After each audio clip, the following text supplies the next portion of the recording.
jeez. Okay. 3, 2. I'll do it. I'll do it. Okay, good. What are we doing? 89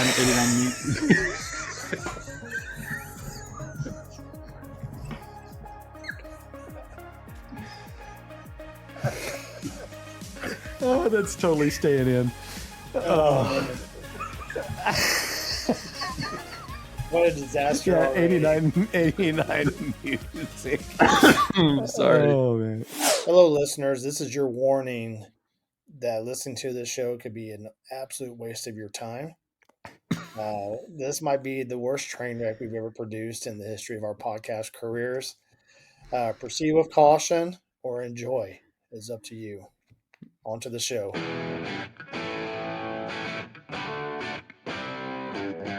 Welcome to the Gen X Journey Podcast. Dive into all things important to Gen Xers, from advice on aging parents, expert interviews, product reviews, and heartfelt conversations. So put down the joystick, grab your Walkman, dust off your old yearbooks, and welcome to the Gen X Journey. Welcome back to the Gen X Journey Podcast. This is Noel. I'm here with my good friends Steve and Keith, fellas. Hello. You guys ready to talk about some 1989 music? Because I sure am. Let's do it. Yeah. All let's right. go for it. We had a false start before this. Yeah, we did. And, we will not talk about it anymore, but it No. was an honest mistake. Or It is. oversight or something. Or something. Anyway. So how we right. thought we would go about this is just kind of take turns going around some of the best categories and the albums in those categories for that year. Pretty cool year. So we thought we'd kind of do a mashup between the three of us because there's a lot of fun stuff. It brings back some memories on these lists. So what'd you find out first, Steve? Well, first of all, what I especially love about these music episodes that we do, I'll always be like, I don't think I know this song. So we're gonna test just, do we know these songs? Keith's gonna have to play them for us so we can say, oh yeah, I remember that song. And I can sing them for you too if need be. Well, anyway, so I thought we'd start with the pop and mainstream icons. Personally, my favorite genre of '89 music, if I say so, is pop and mainstream. But to this day, I feel that way. Are you sure? Pop have you seen number 4? Have you seen number 4 in that list, Keith? He can't wait to talk about that one. I'm totally drawing a blank on number 3 on this list already, but yeah. Anyway, so the first artist on this list is the blonde bombshell Madonna with her song or album. It's the album, right? Like a Prayer, or is it a song? Yeah. Anyway. So these are the albums to get started. This is the albums. Okay. Yeah. Yeah. Way to go, Steve. All right, nice job. So the Like a Prayer album by Madonna was the first listed, not ranked in any particular reason, but as far as I can tell. Oh, yeah. Gotcha. That's your ringtone, isn't it? Pretty much, yeah. Sorry about that. Somebody was calling. Yeah, that's foreshadowing for next. So anyway, go ahead. Man, if we get 4 people to listen all the way through this episode, it'll be a Christmas miracle. I'm impressed. Yeah. Second artist on this is Janet Jackson with her album Rhythm Nation 1814. Yeah, that was a good album. Actually, I'm very confused by the title though. Like, was there a Rhythm Nation in 1814? I mean, they had like 1814. If you don't know much about music, 1814 was a big year in music. Yeah, it still was echoing from the 1812 overture. Yeah. it was like the sound of the horses pulling a carriage. It's like the first soundtrack. Yeah. They didn't have streaming back then where the whole world could hear it. So this was after 1812 overture made it big in US. This is when it hit Europe after that went over on the Mayflower or whatever.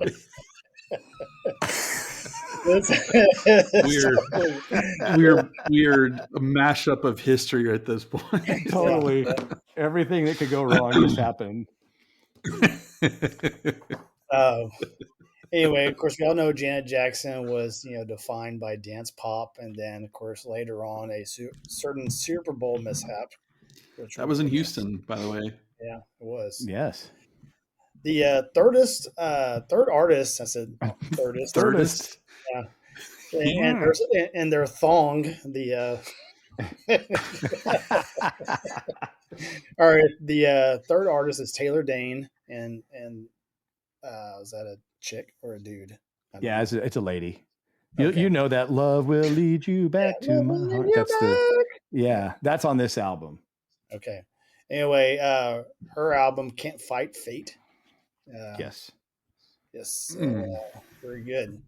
And then number 4 on this list, I remember Keith, Noel, and I, we would karaoke to this at Chelsea Street Pub often in Lubbock, Texas. This was New Kids on the Block, Hangin' Tough album. Oh my gosh. Uh, Right next my to the gosh. Larry Bird poster is a New Kids on the Block poster. It is. If That is- if Steve would move his head out of the way, we would see it, but he's not gonna. Yeah, I know. That is not true. That is not true. So those are the highlights or Or Yeah. something. of pop and mainstream icons in 1990. Yes. Yeah, you got the low end of the totem pole. Yeah, So yeah. I think Noel's Very going to low. have the good group with the rock and alternative classics, because this is kind of the transition from the 80s to the 90s. So you got some good ones, Noel. All right. Well, in rock alternative classics category, there are some dynamite albums in here. First of all, Tom Petty, the album Full Moon Fever. This was an all-time classic, and like it had Free Fallin' on it. It's hard to say that without singing it. I love that song. I Won't Back Down, and then Running Down a Dream. In the little studying that I did do in college, I listened to those songs a lot. That was on repeat. I had a playlist that I would listen to. Playlists before there were actually playlists. But I would listen to Tom Petty, and that album, I wore that thing out. So Yes. great music on that one. So. Great story about that album too is, Jeff Lynne of Electric Light Orchestra was the one that produced it with him. And so it definitely had a different sound. And at the same time, George Harrison was doing the album Cloud 9. And that was the one that has got my mind set on you, that song. Oh, yeah. So Yep. Jeff Lynne they called it the Lynne sound, this unique sound that these albums had, and all of that together, since they all became friends with Tom Petty and Jeff Lynne and George Harrison, that's where they formed the Traveling Wilburys. Yeah. And so the whole Wilburys came around with this album when they started saying we'll bury him in the mix, right? And the Will Bury Him in the Mix is where they came out with the so it's such a cool history of that. I love that album so much, and I love the story of that too. So yeah, cool. it's a great album. I mean, I went and saw Tom Petty in concert, and he was singing. Still jealous of that. Oh. That was amazing, and it was the first time I ever had smelled weed in my life. And I had a pretty sheltered upbringing, and what I remember was that these people to our right, which we were downwind from them, were enjoying the herbal essences that day. And they were trying to stand up and hold their arms up and sway and everything, and they were so gone that they couldn't quite stand and couldn't quite raise their arms either. And that is awesome. They went tumbling down the hill. It was in the it was in the same place we saw Sammy Hagar. Yeah, we saw Sammy Hagar. It was what was called Starplex at that time, wasn't it? Starplex. Yeah, back in the day. Yeah, and we were up on the grass, and the cheap seats and stuff. But I remember watching a couple of these herbal essence people just roll right down the hill. It was awesome. But that was an amazing concert, and he's one of those. When he died, that actually affected me. That hurt. That was a hard one. Yeah. Anyway, that's a great album. Lost him too soon. Totally. For sure. The next one on the list is one I'm not very familiar with, and it's probably because I've never done a drug in my life, but it's called The Cure, and the album's name is Disintegration. You would know it. Really? You would know it. Yeah. Pictures of You and Love Song are on that album. It's a really good album, actually. Yeah, Okay. you would know it. It's you would know it if you hear the songs. You would know it instantly. Okay. It like maybe not the names, but you would know the melody for sure. Okay. Maybe I'm mixing up The Cure with another band or something that I'm associating with drug use, but the Doors. I'm sure they were up there. It is. Oh, the Doors. Yeah. Okay, yeah. Yeah. That was anyway. I don't listen to them either. The next one on the list is Aerosmith, the Pump album. Oh, I love Pump is so great. Classic. It had Totally. Love in an Elevator, Janie's Got a Gun. I mean, just amazing songs. So those are awesome. Awesome. I love the tie-in on what was this song? Tell Me What It Takes to Let You Go. Yeah, okay. So the second track on Pump is a song called Fine, Fine.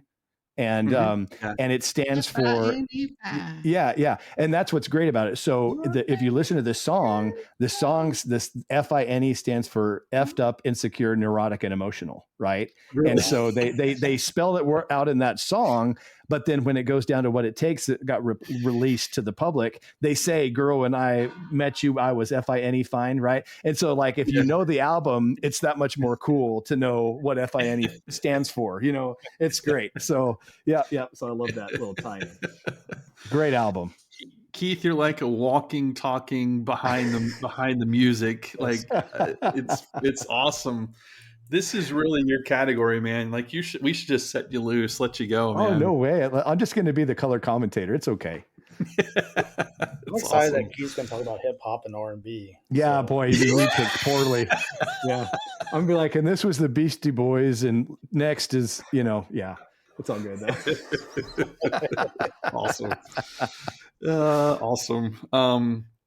Next in this category is the Rolling Stones, the Steel Wheels album. Mm-hmm. I don't know that I was listening to Rolling Stones back in the 80s and 90s or late 80s, 89. And then I'm looking at the album and I don't recognize any of the songs on here. So I'm sure I would if I heard them, but a late career. It was a late career resurgence. That would do it. But anyway. Neil Young Freedom album was featured Rockin' in the Free World. I'm pretty sure I would I would notice it if I heard it, but keep on rocking in the free world. That song. Okay. Yeah. All right, there it is.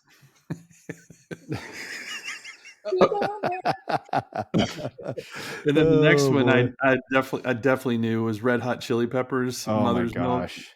Milk. Such a great album. I love Red Hot Chili Peppers, man. Still do. Me too. I could listen to them all day, every day. And that's another one of those where I need to see them in concert before it's too late. I need to see them. Yeah. That's one I really need to see. So good. Really, really good. Do you remember Black Crowes, or was it Black Crowes? Yeah, that was a good album. I kind of associate Black Crowes and then Red Hot Chili Peppers. I can see that. Back in the day, they had a similar sound, but anyway, you're right. Great one. Really good sound for the late 80s, early 90s time right there too. Yep. So, well, here we go with my detailed. I'm really interested to hear what you have to say about hip hop, man. I know. I've got a catalog of information coming out of my R&B and hip. I can't even say it right, but anyway. But I do like these were good stuff. So this year brought Paul's Boutique from the Beastie Boys, and it's one of those that compared to some of the other ones that they had, like License to Ill and those, it didn't really have the mainstream success that it did, but it ended up being one of the cult favorites of a lot of Beastie Boys fans out there. So really good album. This next one, De La Soul, I don't know. Do you know them at all? This is one that I'm not too familiar with, is De La Soul. I feel like this was maybe a one album wonder, but I don't know. They put out an album, I think it was called 3 Feet High and Rising. I don't remember any of the songs from it though, but I just remember the name. Okay. So yeah, maybe that's 3 Feet High and Rising is the name of the name of the album. Sample rich, revolutionary. That's all I remember about it though. Yeah, me too. I know that the album had people like Otis Redding and stuff on it, so that was good. And thank God that I can just quickly scroll down the album and give you that information. Anyway, now the next one on this is the Don't Be Cruel album by Bobby Brown. Now, Bobby Brown's history is interesting because he was married to Whitney Houston, right? Yes, he was. And this was really kind of came out in the late 88, but was kind of dominating the 99 album or the 89 album waves with Every Little Step and My Prerogative. Now that's a good song. Yeah. Yes, it Both was. both of those were pretty good. I can definitely see why those would have been pretty good at that time of year. And then Soul to Soul was another one of those. They released a Club Classics Volume 1, Keep on Moving, basically kind of a merging of soul, dance, and R&B, just a kind of a timeless groove. I think that was another one of those that they didn't stay around forever, but they had a really strong album that year. So but I really, honestly, I'd love for a comment or if y'all know more, or if our folks that are listening know more about some of these albums. I'm not the strongest, admittedly, in hip hop and R&B. I have a lot of respect for that industry. I just don't know it that well. Not my wheelhouse, so to speak, but love to hear some comments on some of the favorite memories of those albums if you have them. But Steve, I'll let you get some of the other cool stuff with metal and hard rock. This is good stuff. Yeah. Mm-hmm. So Keith, you did that a heck of a lot better justice than probably me or Noel could have done there. I was struggling, man.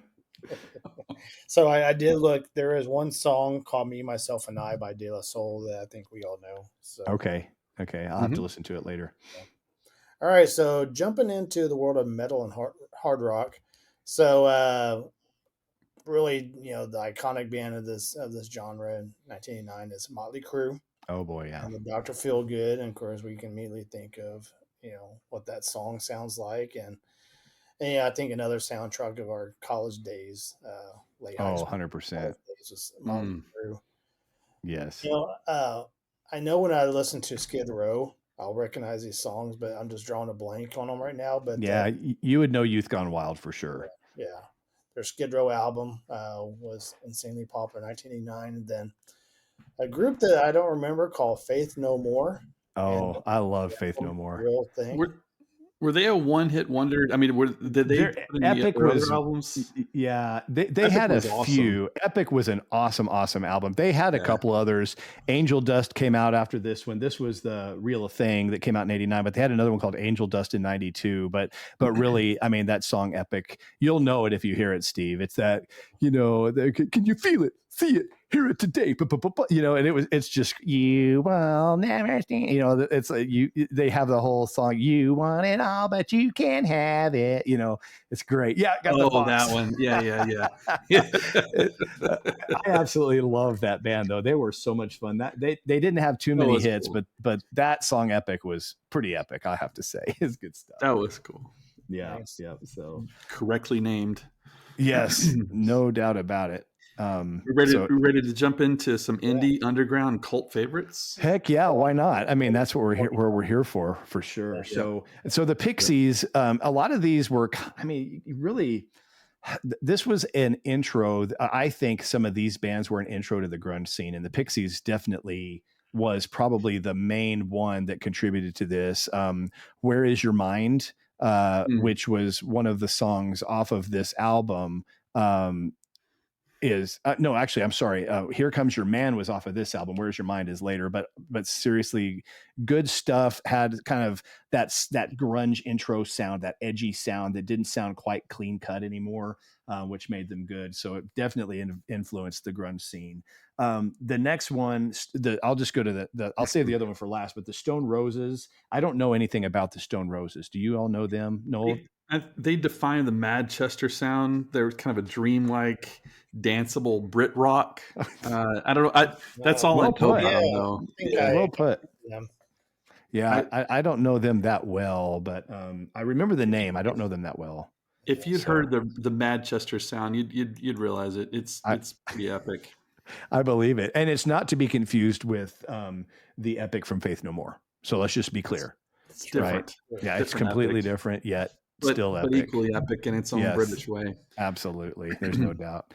The last album on this indie groups that we're talking about is the band 9 Inch Nails, Pretty Hate Machine. This is a freaking awesome album, I think. And it kind of, they have a very, very industrial sound. There's no doubt about that. This one was kind of the one that introduced indie or not instrumental, or what do you call it? What do you call their industrial sound to the masses? That song, Head Like a Hole, Head Like a Hole, blah, blah, so they have some really good stuff in there. I am a big Nine Inch Nails fan. I like Trent Reznor a lot. In fact, they just came out with they did, and what I think was a very hard task is they came out with the album to support the latest Tron movie, Tron Ares. And if people who are Tron fans has heard the Daft Punk album for Legacy, and anybody that had to follow that album, I don't care if you're a Tron fan or not, that album is unreal. And for Nine Inch Nails to have to do something to top that, they did a really good job, but I don't know if that Daft Punk could ever be topped, because that was a stinking amazing soundtrack. So, but I love the industrial sound that Trent Reznor and his group have. So it's pretty good stuff. Awesome. So yeah, what about some singles? Let's go down and see some of the singles that we might know from this year. So on the singles, there's quite a few really good ones. All of these, you've definitely heard of, like Madonna's "Like a Prayer." Oh man, do you remember the video for that? How controversial that video was? Oh, yeah, man. that would even raise an eyebrow these days. Exactly.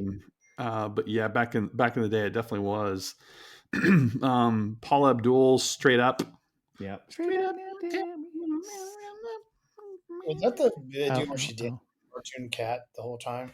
That's two-step opposites attract, right? Two steps forward, I'll take 2 steps back. Gotcha. Janet Jackson's "Miss You Much."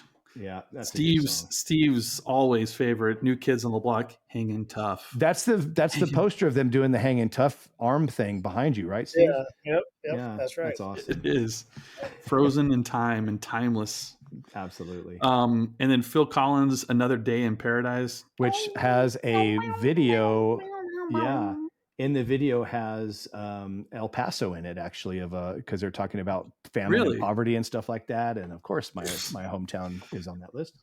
So I was like, I would have put that in the paradise category, not the famine. Yeah, no, they kind of did an ironic video talking about hunger and, just another day in paradise for some people. That's ridiculous. And you got to come up with this next one that was so far ahead of its time, because again, as you said earlier, nobody would bat an eye about what they did today is so true, and they would probably be still superstars. So what's next? Milli Vanilli, the two guys. I watched a special on that. One of them's dead. Yeah. I forgot which one, but he was living life fast and hard, and he was kind of headed for an early exit, and he did. I can't remember which one. The other one has turned out pretty good, but for those that don't know, Milli Vanilli was actually they were. Did you see the text message that was just on the touchdown thread? You got to. So terrible. I'm sorry. There's some.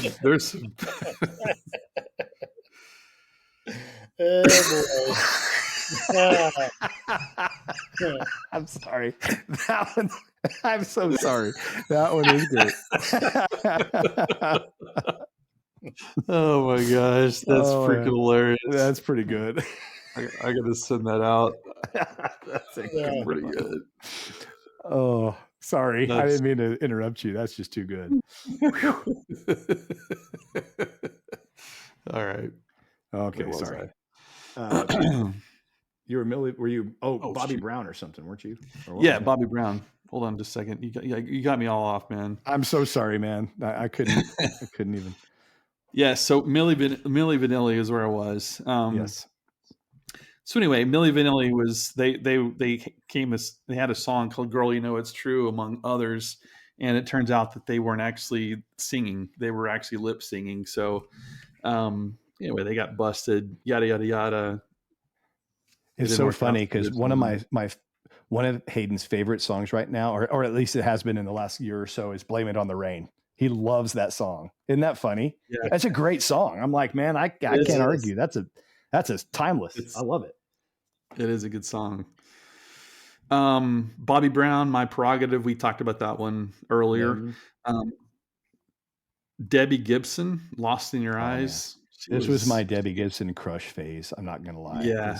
Everybody had a crush on Debbie Gibson back then. Yeah. Fine Young Cannibals, She Drives Me Crazy, which I Love think was that. one hit wonder. I don't Totally. remember Fine Young Cannibals having any other song except for that one song. Yeah, Like, they released another song called "Good Thing" that was okay, but I remember like they were Spring Break on MTV, like main band and all that, singing "She Drives Me Crazy." And let me just tell you, they were a definitely good studio band, but not good live at all. yeah.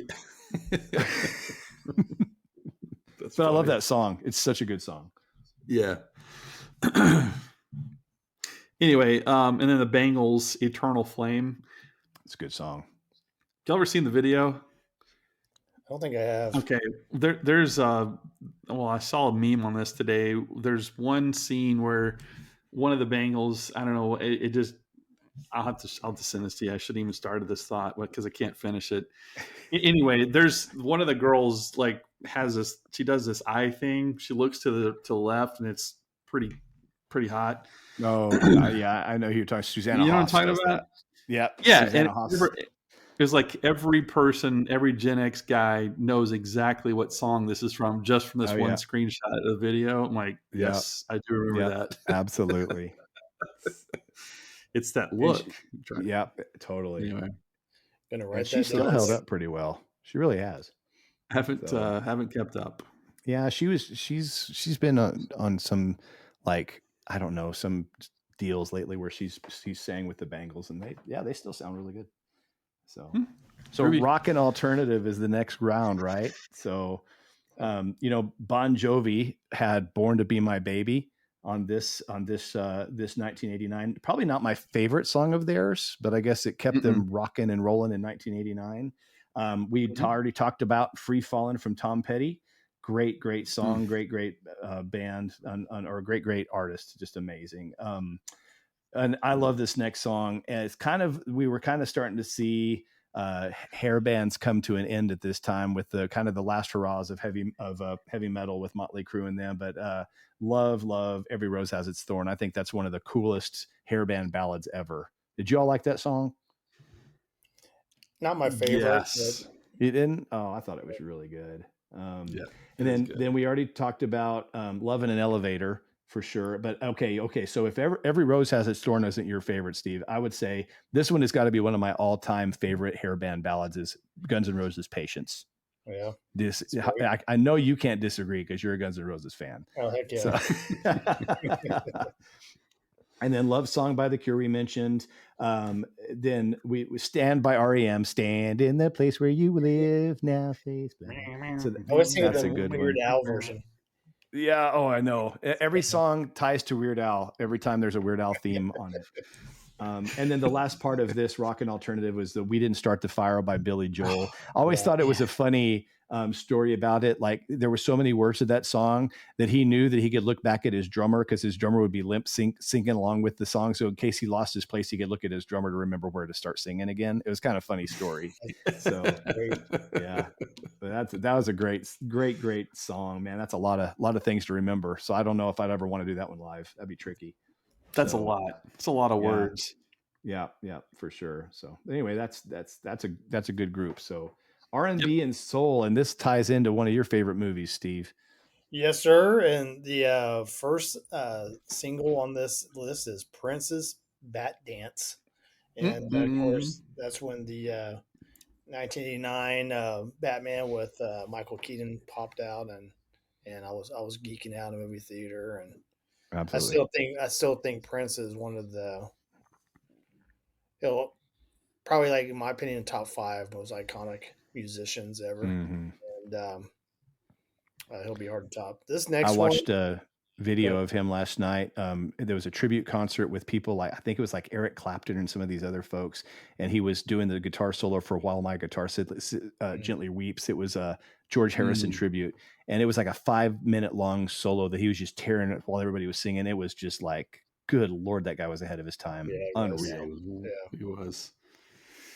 I don't know this next artist, Surface. Song is "Shower Me With Your Love." I don't know if I know that one either. Do you know that one, Noel? I do not. I sure got a sucky list. Yeah. I'll let you go with the one-hit wonders, because those will redeem you. Okay, all right, thank you. Karen White in her song "Superwoman," Don't know that one either. "Soul to Soul," "Back to Life." Parentheses. However, do you want me? Yep, I no idea. neither. Pretty sure the parentheses probably weren't sung. It was probably just part of the. Yeah, marketing. It always is a little odd whenever you're seeing in punctuation. Yeah, Yeah, no doubt. Come just and go- take me, parentheses, tonight. I go onto those one-hit wonders because those are a lot more fun. I don't even know who Anita Baker is. I'm out of here. I can hear the audience Falling changing asleep. my podcast channels right now as we speak. So jumping over to one hit wonders. These are good. So again, I'm drawing a blank on this first one. Martika. And It's that step by step, like toy soldiers. You'll know the song if you hear it. Yeah. Of course, But I wish I could Eminem, remember this song from my Eminem brain. ripped it off, didn't he? yeah, he did. Yeah. Bobby McFerrin with "Don't Worry, Be Happy." This song used to get stuck in my head. Oh yeah. It's going to after this podcast recording now. Yep. I'm gonna try to. No. Get out of there. I know, right? Tone Loc, "Wild Thing." Oh, I love that song. Wow, fine. Great song. Young MC, "Bust a Move." Yeah. And then Technotronics, "Pump Up the Jam." Pump up the jam, pump it up. Yeah. I think that was a heck of a good year for some one-hit wonders. All those were pretty darn good. So Noel just did the Running Man. I saw that. Hey, I'm not gonna sing, but I can sure dance. That's right. Doggone it. No, I think 89 was a pretty good year for music. I mean, some of the R&B stuff we didn't understand or know, but I mean, you talk about the rock, the pop, heavy metal, all those were definite like heavy circulations well into the 90s for me. I don't know about y'all, but it was. Oh yeah, absolutely. The memories really I have for a lot of these songs is, I had my first car in 1989. Yeah. And so I remember listening to a lot of these songs, driving while around you're driving and cruising to town to Portland, just. That's cool. Did y'all have a drag in Portland, Steve? Sort of, kind of. Like some reason everybody hung out at the Whataburger parking lot, or in front of Kmart. I don't know why. That's a place to be. Well, I don't know what I was doing.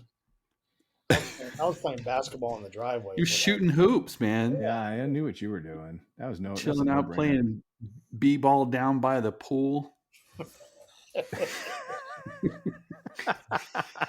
Right. No doubt. No, that's good stuff, though. Basketball courts in the summer got girls there. Do you remember that song? Yes. Summertime. Yeah. Anyway.